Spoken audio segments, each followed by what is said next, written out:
नवनवीन कीर्तन सोहळ्याचा आनंद घ्या आणि सबस्क्राइब करा गावरान तडका। तसं कीर्तनात जाण्यासाठी भाग्य लागतं महाराज, ते कुणाच्याही नशिबात नाहीये। ते ताजुद्दीन महाराजांच्या नशिबात होतं, आपल्या कुणाच्या असल नसल मला माहिती नाही। आणि माणसाची गॅरंटी नाही महाराज, नाही या क्षणाची, या शरीराची गॅरंटी नाहीये, क्षणाची गॅरंटी नाहीये। आता तुम्ही आम्ही सर्वजण चालते हलते बोलते डोलते आहोत, 5 मिनिटात चालू हलू डोलू बोलू याची गॅरंटी बोला ना, नाही नाही नाही। तुम्ही आम्ही सर्वजण आता दिसतोय, 5 मिनिटात चालेल याची गॅरंटी नाही, दिसल याची गॅरंटी नाही। मीच आता तुमच्या समोर बोलते, 5 मिनिटात मीही बोलेल याची गॅरंटी।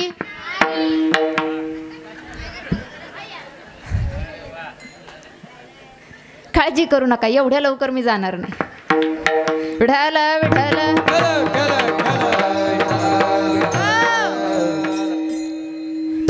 सांगतात की या मृत्यूलोकामध्ये प्रत्येक जीव जन्माला आलाय आणि आल्याच्या नंतर तो एक ना एक दिवस जाणार आहे। निमित्त आहे, परंतु ते निमित्त काय आहे जाण्याचं हे कुणालाही माहिती नाहीये। तर जन्माला येणार आणि मरणार, नुसतं जन्माला यायचं आणि मरायचं, जन्मी आला हेलन पाणी वाहून मेला, काही उपयोग झाला का?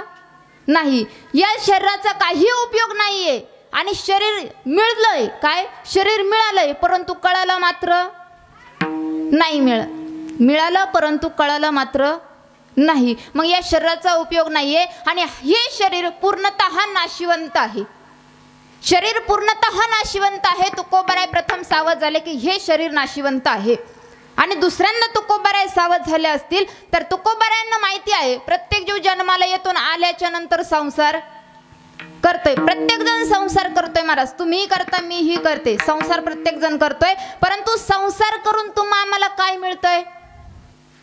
संसार करून तुम्हा आम्हाला मिळतंय काय? संसाराचं फळ काय? बोला पटकन, काही आहे का? नाही। मुलं सुना मुली जावई नातवंड हे काय आहे? आणि खुशाल म्हणता फळ नाहीये, आहे ना महाराज, संसाराचं फळ आहे। काय आहे संसाराचं फळ?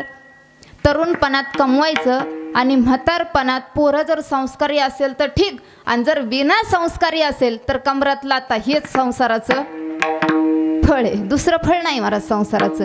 तुम्ही म्हणत असताल संसाराचं फळ नाहीये महाराज, नाही नाही, संसारात फळ नाही, प्रत्येक गोष्टीचं फळ आहे। तुम्ही वारीला जा, तुम्हाला वारीचं फळ आहे, कीर्तनाला जा, कीर्तनाचं फळ आहे, भजनाला जा, भजनाचं फळ आहे, शेतामध्ये एखादं आंब्याचं झाड लावा, त्याचं फळ आहे, शेतामध्ये तुम्ही बाजरीचं बी पेरा, बाजरी फळ आहे, गव्ह पेरा, गव्हाचं फळ आहे, शेतामध्ये तुम्ही कुठलाही पदार्थ पेरा परंतु त्याचं फळ आहे। तसं तुमच्या आमच्या संसाराला फळ नाही। मग तुकोबाराय प्रथम सावध झाले, देह नाशिवंत आहे, याच्याही नादी लागायचं नाही आणि संसार हा दुःखाने भरलेला आहे, किती संसार करा फळ नाही। म्हणून तुकोबाराय दुसऱ्यांदा तिथं सावध झाले आणि सावध होऊन काय केलं? हरीच्या आलो जागरणा, भगवान परमात्म्याचं भजन केलं। परंतु तुकोबारायांनी ते भगवान परमात्म्याचं भजन एकांतात केलं आणि तुम्हा आम्हाला ते भगवान परमात्म्याचं भजन लोकांतात करायला सांगितलं, जेथे वैष्णवाचे भार जय जयकार गरजत असे आणि तुम्ही आम्ही ते भगवान परमात्म्याचं भजन जर प्रेमानं केलं, अंतकरणापासून केलं, तर तुमच्या आमच्या अंतकरणातली अज्ञानरूपी झोप पळून जाईल। परंतु ती झोप पळून जाण्याकरता तुम्हा आम्हाला पापातून निवृत्त व्हावं लागेल आणि तुम्ही आम्ही एकदा पापातून निवृत्त झालं की ती अज्ञानरूपी झोप पळून जाईल आणि ती झोप पळून गेल्याच्या नंतर तुकोबाराय स्वतः सांगतात, त्यांचाही अनुभव तुमच्या आमच्या समोर सांगतात की भगवान परमात्मा तुम्हा आम्हाला प्रेमानं जवळ केल्याशिवाय राहणार नाही। हा झाला अभंगाचा सरळ सरळ भावार्थ। आता मलाही कीर्तन संपवायला हरकत नाही, तुम्हालाही झोपायला हरकत। विठ्ठल विठ्ठल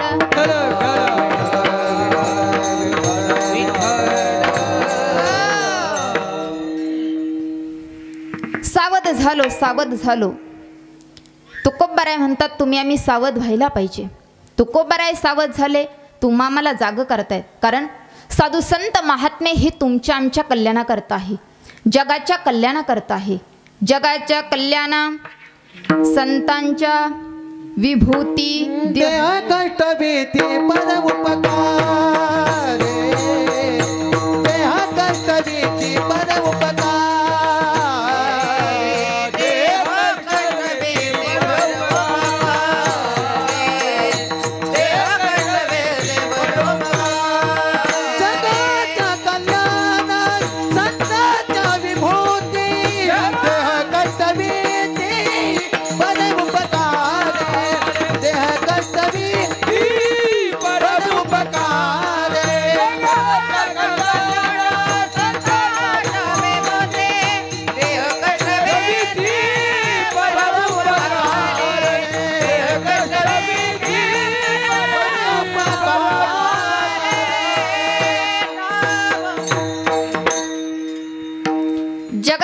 केल्या ना संतांच्या विभूती देह कष्टविती परोपकारे. संत महात्मे हे तुमच्या आमच्या कल्याणाकरता आहेत. म्हणून साधू संत महात्मे तुम्हा आम्हाला नामस्मरण करण्याचा भजन करण्याचा सोपा मार्ग सांगतात.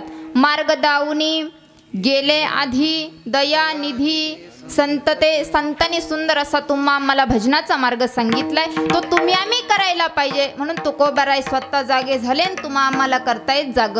ऐका, जाग करतायत कोण कुणाला करतं. उदाहरण देऊन सांगायचं ठरलं तर तुंगभद्रा नदीच्या काठावरती आत्मदेव नावाचे ब्राह्मण राज्य करत होते.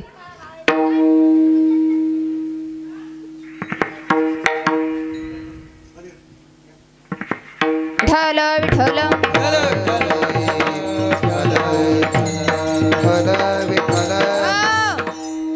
तुंगभद्रा नदीच्या काठावरती आत्मदेव नावाचे ब्राह्मण राज्य करत होते.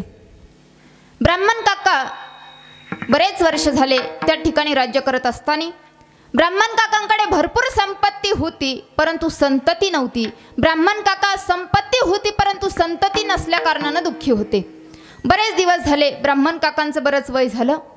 ब्राह्मण काकांनी विचार केला की आता आपलं बरंच वय झालेलं आहे, आपल्याकडे भरपूर संपत्ती आहे परंतु संतती नाही, मुलं बाळ नाही, जगण्यात काही अर्थ नाही. काय करावं. ब्राह्मण काकांनी विचार केला जगण्यात अर्थ नाही, मुलं बाळ जर संसारात नसेल तर संसारातही अर्थ नाही. आपण एक काम करू, कुणी निपुत्रिक म्हणण्यापेक्षा वांजवटा म्हणण्यापेक्षा आपण स्वतः जंगलात जाऊन जीव देऊ. ब्राह्मण काका रागा वैतागाने जंगलात गेले. जंगलात गेल्याच्या नंतर त्या ठिकाणी जाऊन रडत बसले. रडत बसलेले असताना त्या ठिकाणाहून एक साधू संत महात्मे चालले होते. संन्यासी महात्मे त्या ठिकाणाहून जात असताना संन्यासी महात्म्याने आत्मदेव ब्राह्मणांना रडताना बघितलं आणि रडण्याचं कारण विचारलं. ब्राह्मण काकांनी सांगितलं भरपूर संपत्ती आहे परंतु संतती नाही, त्या कारणानं दुःखी आहे आणि दुःखी अंतकरणानं मी जंगलात जीव देण्याकरता आलोय. मला संतती हवी आहे आणि मिळत नाही म्हणून मी जीव द्यायला तयार आहे. संन्यासी महात्म्यानं सांगितलं ठीक आहे ब्राह्मण काका रडू नका. संन्यासी महात्म्यांनी एक फळ आत्मदेव ब्राह्मणांच्या हातामध्ये दिलं. कथाभाग मोठा आहे पण शॉर्टकटमध्ये सांगेल. संन्यासी महात्म्यांनी आत्मदेव ब्राह्मणांच्या हातामध्ये एक फळ दिलं आणि ते फळ घेतल्याच्या नंतर ब्राह्मण काकांनी विचारलं की महाराज या फळाचं करायचं काय. संन्यासी महात्म्यांनी सांगितलं ब्राह्मण काका हे फळ घेऊन तुम्ही घरी जा. फळ घेऊन घरी गेल्याच्या नंतर तुमची पत्नी जी आहे त्या पत्नीच्या हातामध्ये द्या आणि ते फळ त्या पत्नीला खाण्यासाठी सांगा. तुमची पत्नी फळ खाईल, फळ खाल्ल्याच्या नंतर गरोदर राहील. गरोदर राहिल्याच्या नंतर 9 महिने 9 दिवस पूर्ण होतील, प्रसूत होईल आणि प्रसूत झाल्याच्या नंतर सुंदर असं पुत्ररत्न तुमच्या पोटी जन्माला येईल. ब्राह्मण काकांना आनंद वाटला, जीव द्यायचा विसरून गेले महाराज. आनंद झाला, दुःखी होते, आनंदित झाले. घराच्या दिशेने आले, अंगणामध्ये आले, उभे राहिले. आत्मदेव ब्राह्मणांची पत्नी तिला आवाज दिला. आत्मदेव ब्राह्मणांची पत्नी घरातून बाहेर आली आणि बाहेर आल्याच्या नंतर जे संन्यासी महात्म्यानं ब्राह्मण काकांना हातामध्ये फळ दिलेलं होतं ते फळ ब्राह्मण काकांनी हातामध्ये घेतलं आणि ब्राह्मण काकांची पत्नी, तिचं नाव होतं, भागवताच ऐकलेलं असेल बऱ्याच लोकांनी, आत्मदेव ब्राह्मणाची पत्नी त्यांचं नाव होतं धुंदुली. धुंदुलीला आवाज दिलेला होता. धुंदुली समोर उभी होती. आत्मदेव ब्राह्मणांनी जे फळ हातामध्ये द्यायचं होतं ते धुंदुलीच्या हातामध्ये फळ दिलं आणि धुंदुलीला सांगितलं हे बघ मी जंगलात गेलेलो होतो, मला एक संन्यासी महात्मा भेटले, संन्यासी महात्म्यांनी हे फळ खाण्यासाठी दिलंय, हे फळ तू खा. फळ खाल्ल्याच्या नंतर गरोदर राशील, सुंदर असं पुत्ररत्न तुला प्राप्त होईल, आपल्याला आनंद होईल. आतापर्यंत दोघंही दुःखी होतो, आता सुखी हो. धुंदुलीनं ते फळ हातात घेतलं परंतु मला ती धुंदुली अशी होती. धुंदुली अशी होती, कशी होती ऐका. धुंदुली अशी होती ती नवऱ्याचं एक शब्द देखील ऐकत नव्हती. धुंदुली अशी होती नवऱ्याचं एक शब्द देखील ऐकत नव्हती. तुम्हाला काही कळलेलं दिसत नाही. नवऱ्याचं एक शब्द देखील ऐकत नव्हती महाराज.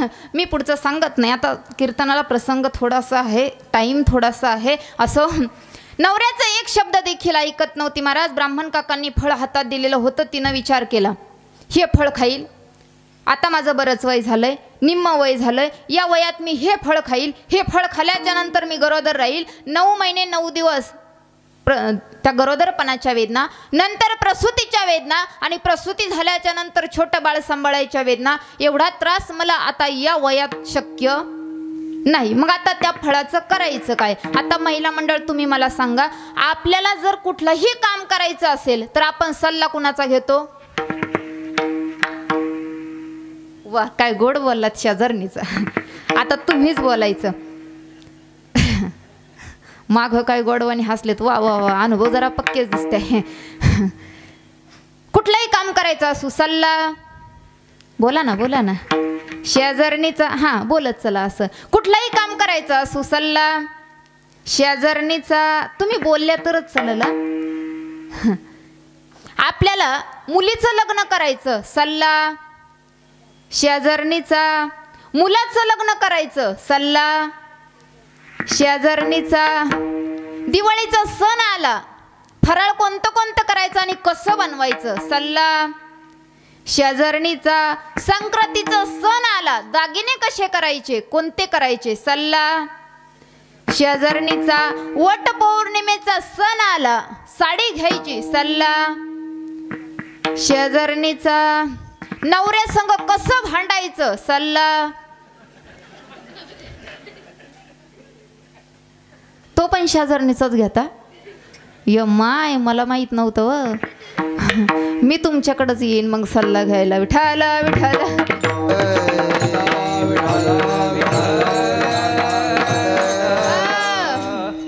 कुठलंही काम करायचं असू, सल्ला शेजारणीचा. धुंदुलीनं तोच विचार केलाय, आपल्याला फळ मिळालं, ह्या फळाचं करायचं काय, सल्ला. बोला, थोड्याशा हसू नका, बोला बोला. सल्ला शेजारणीचा. जवळच बहीण होती, बहिणीला बोलवलं, बहीण आली. बहीण आल्याच्या नंतर बहिणीला कथा सांगितली. बहिणीनं सांगितलं, हे बघ, काळजी करण्याचं काम नाही, तू काहीही टेन्शन घेऊ नको. एक काम कर, तुला जे ब्राह्मण काकांनी फळ दिलंय ना, ते फळ तू दारात असणाऱ्या गाईला टाकून दे. मी गरोदर राहील, मी प्रसूत होईल आणि मी प्रसूत झाल्याच्या नंतर मी माझं बाळ तुझ्या पदरामध्ये टाकेल. फक्त मी गरोदर राहिले की तू गरोदरपणाचं नाटक करायचं. मला झालेलं बाळ हे तुझ्या पदरामध्ये टाकून देईल. ठरलं महाराज धुंदुलीचं आणि धुंदुलीच्या बहिणीचं. जे फळ गाईला टाकलं होतं ते फळ गाईने खाल्लं. इकडं धुंदुलीची बहीण गरोदर आहे. धुंदुलीनं आपल्या गरोदरपणाच्या नाटकाचा कार्यक्रम चालू केला. 1 महिने झाले, 2 महिने झाले, 3 महिने झाले, 4 महिने झाले, 5 महिने झाले, 6 महिने झाले, 7 महिने झाले, 8 महिने झाले, 9 महिने झाले, 10 महिने झाले.